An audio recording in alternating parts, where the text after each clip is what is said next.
So may I come in, sir? Please come. Good morning, sir. Good morning, ma'am. Good morning. Welcome.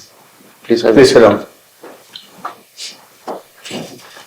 So you are Mr. Balaji. Yes, sir. You studied in IIT Madras. Yes, sir. When were you in IIT? So from Between- 2015 to 2020. And what is this dual degree? What is it? How does one get in and how do you pursue that course? So it's through the IIT JEE examination. So once we get through mains examination, we'll qualify for advanced examination. And finally, after the results of advanced examination, there will be a joint seat allocation system, under which based on our ranks will be allotted. So this dual degree program, it's a BTech plus MTech degree, both of which we will be getting within a span of 5 years. So you are now a MTech or a BTech? You have done a MTech in mechanical engineering Yes, sir. within a span of 5 years. Yes, sir. Okay. So what was your rank in the JEE examination? So in mains examination, I got 760s, sir. In advanced examination, I secured 4,600s.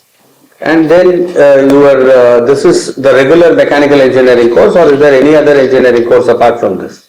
So You can do a dual degree which is considered as prestigious as doing a BTech degree in IIT. Is it the same? So it is the same, sir. Oh. So while giving options, it will be generally the pattern is like this: computer science BTech, then computer science dual, then electrical science BTech, then electrical dual, then mechanical BTech, mechanical dual. And in the course of dual degree, we'll be studying along with the BTech students for first 3 years. So the end of 3 years will be given an option to choose our specializations. Okay. You have decided to apply for the civil services after Yes, sir. studying in a prestigious institution like the IIT. Obviously, the monetary perquisites are not going to be very high compared to what one can get in the private sector. And you also find that a number of people who pass out of IITs go abroad.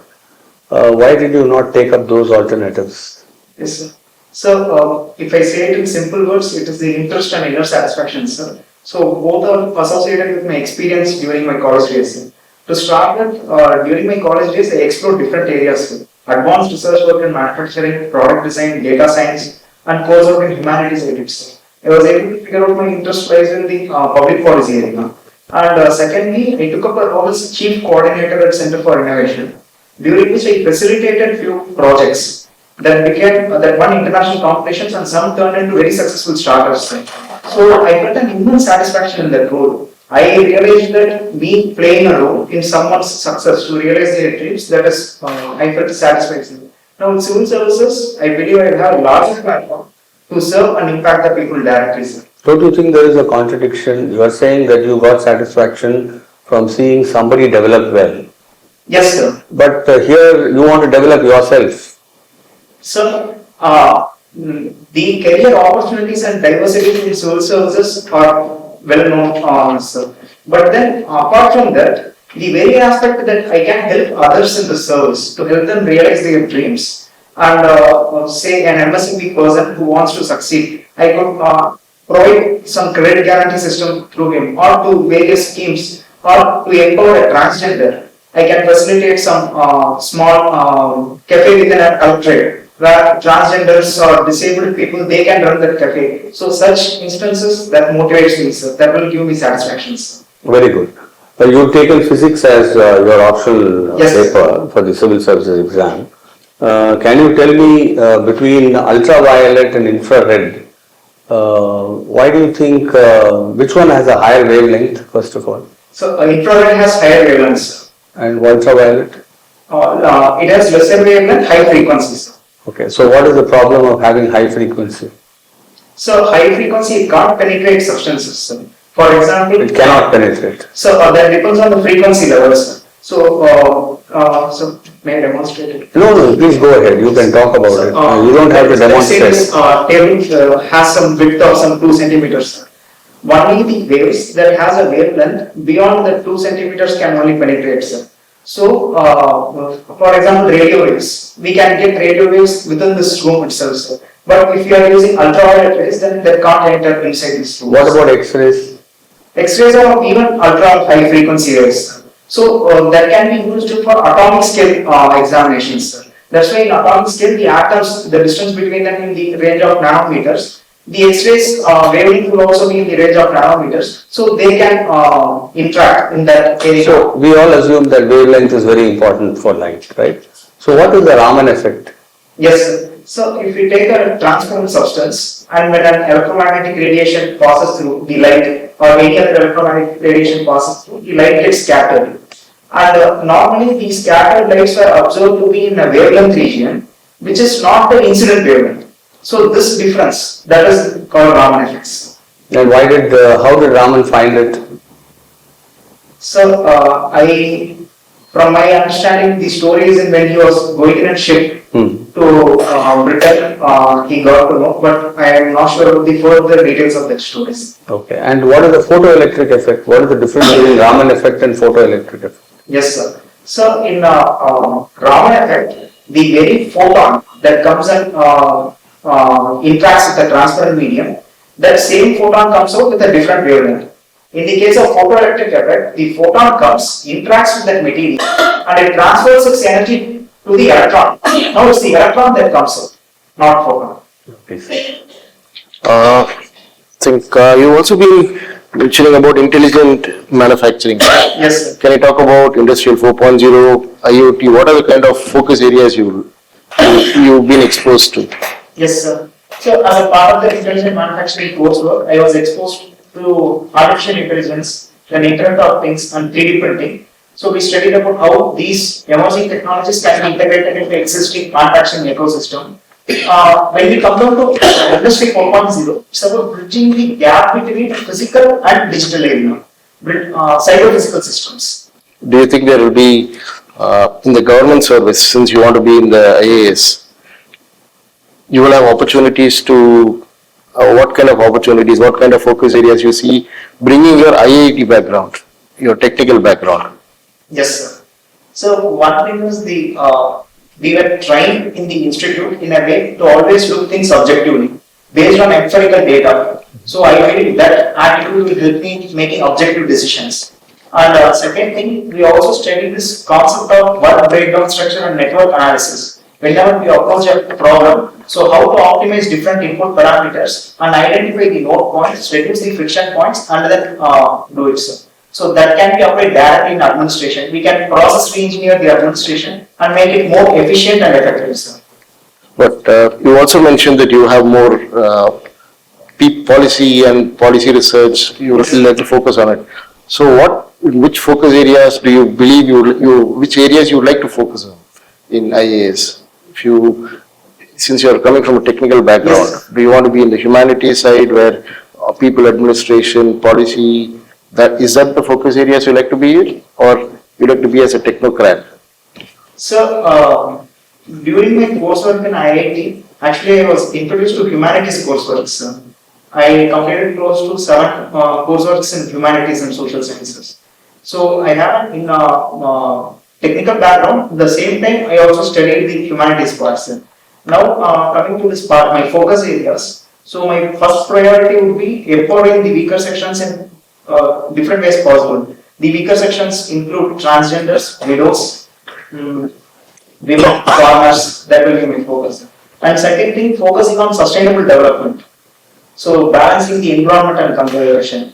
And third thing, bringing about process re-engineering within administration in whatever way possible. And you believe you would serve the country better at IAS or in the technical side, because you have a brilliant academic record. So you believe you would be able to contribute as a technical person or more, or as a bureaucrat? So both technical person and bureaucrat are important in the progress that we are seeing in our nation, sir. Especially our March towards 2047, both are going to play a role. But as a personal choice, my interest, which the institute molded me to figure out where my interest lies, I believe I'll be serving it better as a bureaucrat. And also, since you talk about intelligent manufacturing and AI and other allied, what are your views on how it might pan out in the future? Artificial intelligence, will it be beneficial? Will it have more benefits than we also see a lot of negatives, right? Deep fakes and other societal problems. Yes. What is your view on So any technology that we develop, any emerging technology that we develop, it's a double-edged sword. There are going to be some elements who are going, some antisocial elements who are going to use it for the wrong purposes. So we need to think, come up with a robust regulation for that technology, and also we need to imbibe this value in the minds of researchers and innovators, that whenever they are coming up with a new technology, why can't they infuse the value system into that technology? So nowadays, after developing and after facing these deepfakes and other issues, now institutes, MITs, IITs, they are talking about ethical AI. So why should we talk about that ethical aspect in the beginning itself? That is something more focus should be given, sir, in the upcoming days. Want to continue? Okay, right. See, watching wildlife documentaries, but I have one question. See, in recent times, decriminalization of Section 377 and LGBT rights issues, and there are people who oppose and there are people who favor that. And people who favor that decriminalization of Section 377 argue that this behavior is common in animals also. It is not against nature, but those who oppose this thing argues that it is opposing, that it is against the nature. So since you are fond of watching wildlife documentaries, have you got any evidences to establish the fact that same-sex behavior natural in animals also? Have you got any supporting evidences? So till now I watched documentaries, but this aspect I never explored it. They, on the documentaries that I have watched, they talk about procreation. But then this aspect. Is it natural? Is it existent in other animals? And you have written watching wildlife documentaries. I just want to know. Not sure. What is your personal take on this? First is discriminating a person based on their sexual orientation, that goes against our constitutional moralities. So striking down that part is fine.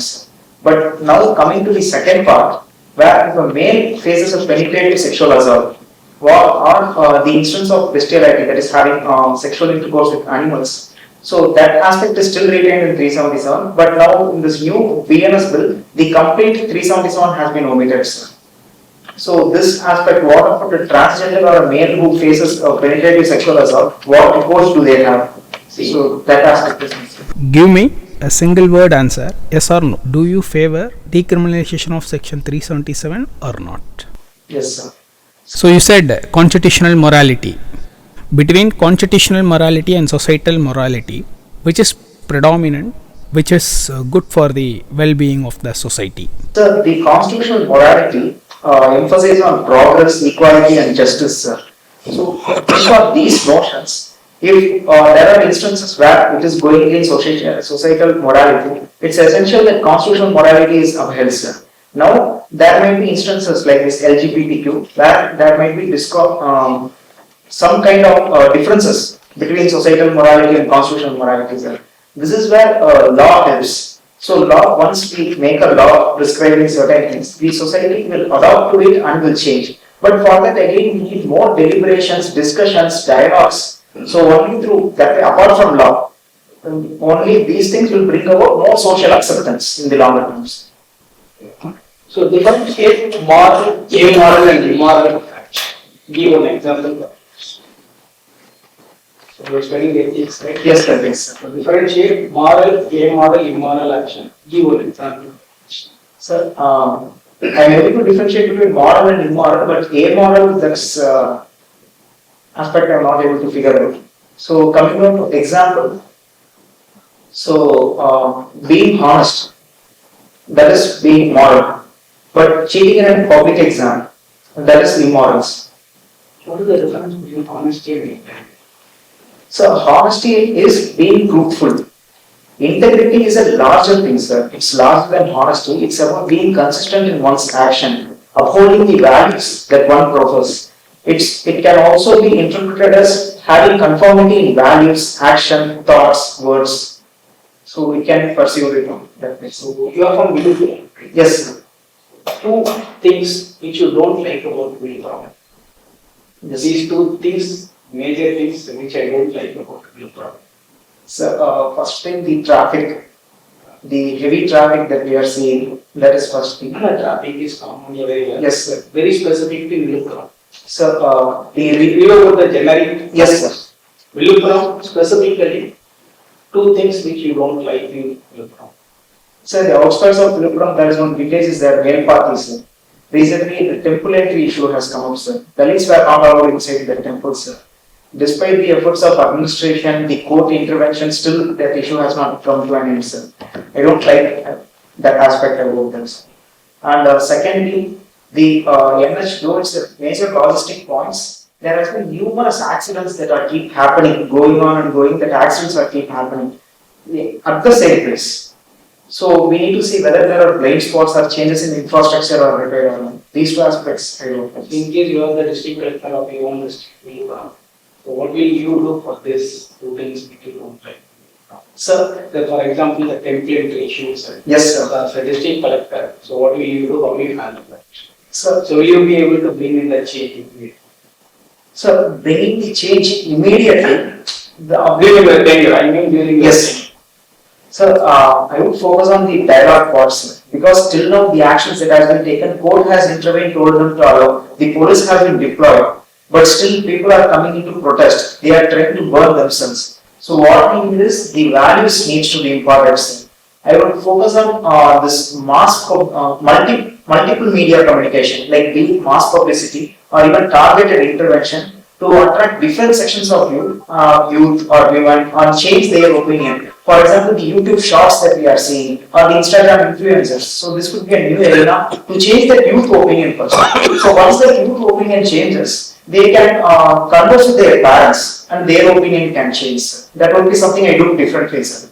Now coming to that second part, the road accidents. I will constitute a multiple department, interdepartmental coordination is needed, sir. Because the roads NHs are coming in the high, but there are also state highways which are crisscrossing them. So I will constitute an interdepartmental along with public works department, police department, revenue officials. I will have a meeting and figure out where all those hotspots are there. So the accident hotspots, I will integrate it with the geographical map and figure out that hotspots. Then see at each location identify what is that reason? Is it due to blind spot or anything? We even have this integrated road analysis database, which has been developed by IIT Madras, is being deployed as a pilot project. So I would contact my institute. So you mean to say that the present collector of Villupuram is not doing such things? So they are doing in their aspects. I'm not sure about what they are doing, sir. But this is something I am looking forward to do. Have you heard of Kavita on IAS? Yes, sir. She is from 𝗦𝗂𝗬𝗿. Yes, sir. What she did in recent? Have you heard? No, sir. With regard to this template issues, She took the people from Dalit community and using the police force she entered the temple, sir. But then there are also newspapers coming after that within a month or 2 months saying that still even now some people are not being allowed. Though correction has come, they have entered and the temple entry was done. But after that the people who have entered, their families were being socially boycotted, sir. So this is something that we need to bring about consensus as well, sir. Only law may not serve the purpose. Okay, so last question is, what is the ratio between attosecond and nanosecond? What is the ratio? So attosecond and nanosecond. What is the ratio? Yes, sir. Nanosecond will be 10 to the power minus 9, attosecond will be 10 to the power minus 18. So the ratio would be 10 to the power minus 9:1. You tell in terms of 1 million or 1 billion. Oh, So for example, 1 million or 1 billion or 1 Yes, sir. like that. In that form, you tell me what is the ratio. Now your option is 1 billionth of nanosecond. 1 billion. Sure. 1 may take a second. Yes, sir. 1 millionth of a nanosecond. 1 billion, sorry, sir. 1 billionth of a nanosecond. Billion. Yeah.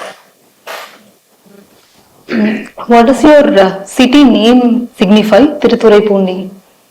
Yes, ma'am.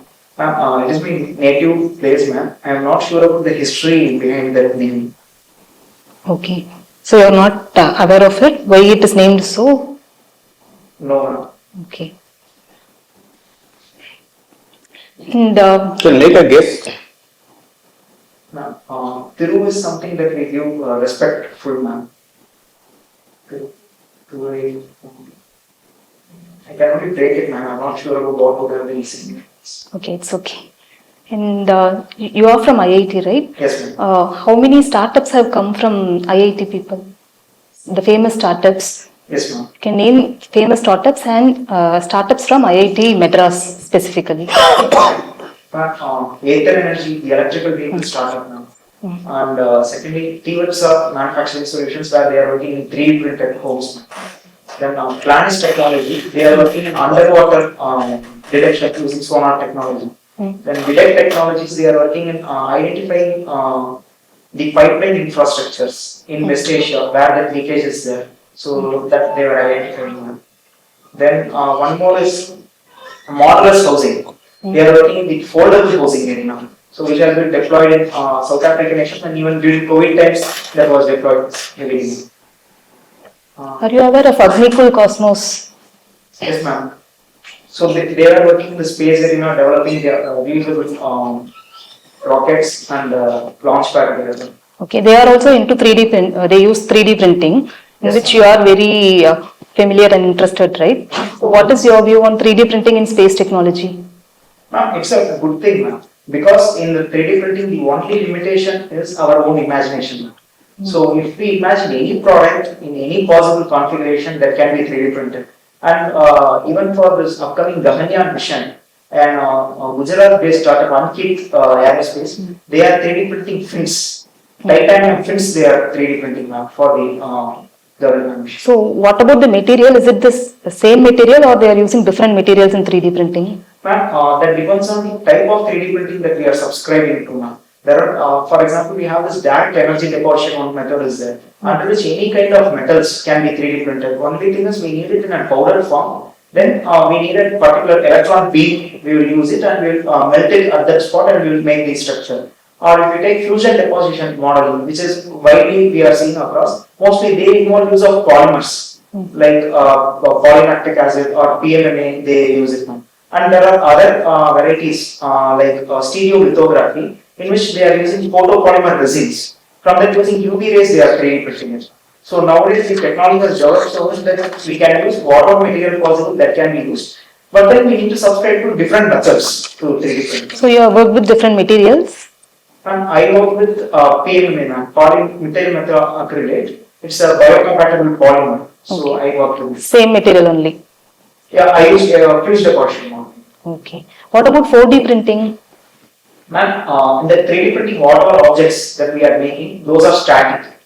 But in the 4D printing, the time dimension gets added. So in the future, we are 3D printing a component in response to pH value, or in response to changing temperature, or in response to changing pressure. That model, 3D printed model, will self-change accordingly. It will self-optimize. So this time dimension gets added. So you have researched on 4D printing also, or? Researches are going on, but I have not worked in 4D printing area. Okay. So do you know why IITs were started in the initial phase? Yes, ma'am. So are they successful? Are they meeting the criteria why they were started? They were started for the nation building activity to produce engineers, innovators, and help us in national building, ma'am. But unfortunately, before 1990s, nearly 70% of IITians have settled abroad, ma'am. So they have this concept of brain drain. That is a major issue, ma'am. But in the past 1.5 decades, what we are seeing is reverse brain drain, ma'am. Now we are actually achieving the very objective for which IITs were being started, to substantiate with in the recently concluded placements. Nearly 17,000 IITians got placed, but less than 200 involved international offers. And secondly, even those who study abroad, the Harvard Law School, they conducted a study and found that only 6% of them choose to stay in US itself permanently. In 94% of them, after learning the new skills or the technology, they want to come back to India more. So we are changing and we are reaching that objective, ma'am. Okay, what has happened in the recent times? Why is this change? Ma'am, first thing is, especially in the 2008 crisis when it happened, Indian economy performed resiliently. So the picture about India changed first. And secondly, the post-liberalization reforms, it has also created a vibrant startup ecosystem now in India itself. India is now having the third largest startup ecosystem in the world with nearly 1/7 unicorns. So they want to come back now. And thirdly, the technological improvement. Once India used to work on technology that West has worked, later India was working on the further developing the technology. Now India is working on the first mover. As a first mover, it's working in the emerging technology. So people are really excited about working in India itself. Okay. You told that the one thing which you don't like about your place is that caste discrimination. So what about caste discrimination in IITs, especially in IIT Madras? Ma'am, there have been some unfortunate incidences where this scenario, caste discrimination is happening now. But from my personal experience at a UG level, we never faced any kind of caste discrimination between the students or within the professors themselves, ma'am. But when it comes down to the research scholars level, where the research scholars will be working closely with the guide. So there are some instances of this harassment based on caste. So those instances are there now. So they need to be handled heavily. And we are also having robust student body mechanisms there, through which all the redressal mechanisms exist to address the caste discrimination now. Unfortunately, caste is a reality in our society. The same is getting reflected in different institutions at various instances. So what has been done about the Fatima Latif case? Ma'am, that Fatima Latif case, some suicide notes have been found where some professors have been mentioned. The case, the court is also involved and the matter is sub judice, ma'am. I'm not sure about the investigation stage, which is right. Okay, that student union, anything happened in the college level? Ma'am, there have been protests within the student union regarding that. But then we also need to verify whether there was actual kind of discrimination or harassment, or whether it's peer pressure, or what motivates, what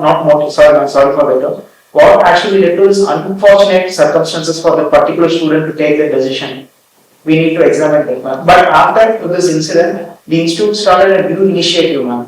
It is called SARTI initiative, under which they have this concept of acad hobby buddy, in which a second year or third year students, they will be a mentors to upcoming first year students to ensure smooth transition.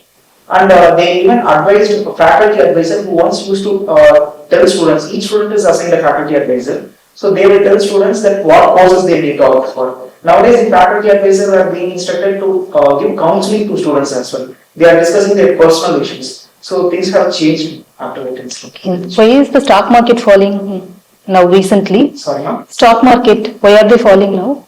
Ma'am, in the Sensex and China, Nifty. in China, we are seeing the stock market falling. In the Hong Kong, we are seeing, ma'am, that is due to the COVID. After the post-COVID thing, the China economic recovery is on the poorer side, and coupled with the geopolitics, in which the US went against the chip manufacturers who are in China. So such things have affected the stock market falling of China. But about India, actually, I read about it performing well. I'm not sure whether in the past 2 days. In the recent last week, there is a sudden fall. Sensex, Nifty, everything has gone down. Are you aware of the term market consolidation? Ma'am, Okay, what about negative GDP and recession? What do you think? ma'am, that is something. If a GDP goes negative, it will shift us from the virtuous cycle that we are following. That will be gone, because if the GDP What is the difference between negative GDP and recession? Yes, ma'am. Recession is something where we are seeing in the GDP growth rate, the not performing in the for subsequent 2 or 3 quarters. So some technical definitions there. I'm not able to recall whether it's 2 or 3 quarters. So if the GDP falls in that negative domain, growth rate falls in that negative domain, then that comes under recession. But with respect to negative GDP, it's about in the present level going back. I'm not able to do justice to it.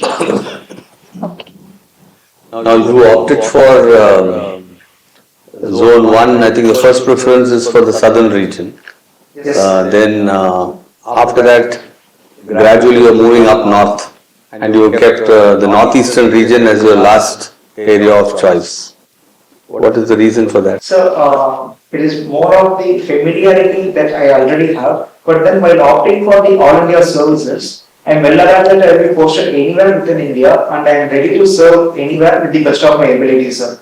And I believe this zonation system has actually is good thing because it reduces. No, I have not asked you about whether it's good or bad. So my. I have asked you about your reasons. Yes, sir. So my reasoning is the familiarity that I have with the cultural landscape, where I have an understanding about the issues that they are facing, where I can act quickly to the best of my knowledge, sir. But if I am getting any career choice, any state, be it north, south, east, west or anything, I am ready to serve it to the best of my abilities. See, there has been a lot of political churning happening in your native state of Tamil Nadu. And I believe that even before independence, there was a lot of talk about social justice, and subsequent to independence also, we've had the regional parties being in power for a very long period of time. What do you think is the special quality that has led to this kind of a development, political development? Yes. So one aspect is the way they utilized the communication medium at that time in 1940s. That has made this change possible, sir. So Karnataki, unorganized, they are excellent scriptwriters. You think the North Indians were all not smart enough? So no, sir, I didn't mean to say that, sir. What I meant to say is, at that time that cinema was developing in Tamil Nadu, they took cinema as a medium to thrust their ideology to bring about more political mobilization, sir. So that paved the way for their success in the later times, sir. Be it the DMK or the rise of MGR, so all can be formed. They also had a secessionistic streak about it, isn't it? All these movements for social justice also had a kind of a secessionistic streak. Did they want to separate from India or not? So there were instances where the Dravida Kazhagam, 𝗦𝗂𝗃𝗿, they had some ideology that were talking about Dravidian and the separatist tendencies were there, sir. But then the people who opposed this ideology, they separated from that and then they began their way. No, I think the idea to separate from India was quite active even till 1962. Till we had the Indo-Chinese War. So, You think that in any way contributed to this anti-Hindi policy that is there in Tamil Nadu? So that's a new information to me, sir, regarding the separatist tendency being playing a role till 1962. But coming down to this anti-Hindi agitation, so the agitation was premised on the notion that they were going against Hindi impositions, sir. But now things have changed. Now even the policies that they are administering has changed, sir. So the change of stance is needed, sir. Change of stance has taken place or the change of stance is needed? Change of stance is needed, sir, because even the new once the education policy, that 1966 education policy, it talked about Kothari Commission. 68. 1968 education. Yeah. So they talked about two things, sir. One is the non-Hindi speaking states, they will take Hindi as a language, the three language thing, and the Hindi speaking states, they will take one of the language of Tamil or Telugu or Malayalam, one language they will take and read, sir.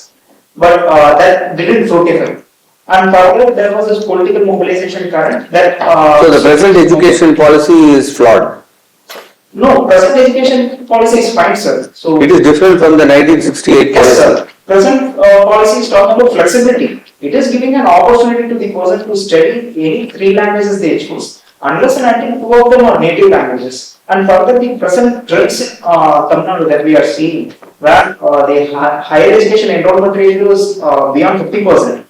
It has reached 50%, which means there are going to be a lot of vacancy in the unskilled labor sector, which is going to be filled from people from other states first. And secondly, the economic market, the industries have been developing, large scale industrialization has taken place, and the domestic market of India itself is very resilient. So for these aspects, knowing Hindi is really an asset, sir.